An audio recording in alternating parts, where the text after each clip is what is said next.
সামনে বিধানসভা ভোট, রাজনৈতিক নেতারা প্রচারে ঝড় তুলতে ব্যস্ত। ঠিক তেমনই চিত্র দেখা গেল এদিন বীরভূম জেলার রামপুরহাট বিধানসভার বিজেপি প্রার্থী ধ্রুব সাহা। এদিন কর্মী সমর্থকদের নিয়ে বামাখ্যাপার পবিত্র ভূমি আটোলা গ্রামে প্রচারে ব্যস্ত। কখনো মন্দিরে, কখনো বা পাড়ার মোড়ে, কখনো বা খেলার মাঠে জনসংযোগে করতে ব্যস্ত বীরভূম জেলার দাপুটে নেতা ধ্রুব সাহা। বাড়ি বাড়ি গিয়ে মানুষের অভাব অভিযোগের কথা শুনেছেন রিটেক। বাড়ি বাড়ি গিয়ে মানুষের অভাব অভিযোগের কথা শুনছেন বিজেপি প্রার্থী। প্রচারে ৮ থেকে ৮০ সকলের উচ্ছ্বাস চোখে পড়ার মতোই।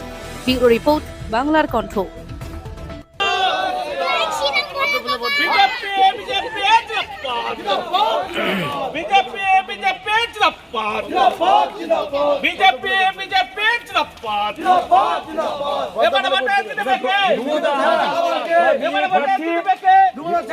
হিন্দুদের বাঁচার লড়াই আজকে সব দখল করে নিচ্ছে আমাদের। বলেন আপনার বাড়ির বাচ্চা ছেলেকে মাকে আম্মা বলা শিখাতে পারবেন? মমতা বলতে বলছে, জলকে পানি বলতে বলছে, রামধেনুকে রংধেনু বলতে বলছে, শিখাবেন? আমাদের তুলসীতলা আক্রান্ত হচ্ছে মুসলমানদের দ্বারা।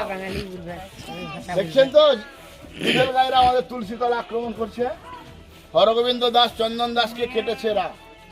বাংলাদেশে দীপু দাসকে ঝুলিয়েছে, আগুন দিয়ে পুড়িয়েছে, আজকে আমাদেরকেও এরকম করবে। লক্ষ্মীর ভান্ডারে ভুলবেন আপনারা? লক্ষ্মীর ভান্ডার ৩,০০০ টাকা হবে। মা লক্ষ্মীরা আজকে আক্রান্ত। অন্নপূর্ণা যোজনায় সরকার এলে ৩,০০০ টাকা হবে। আজকে বিদ্যুৎ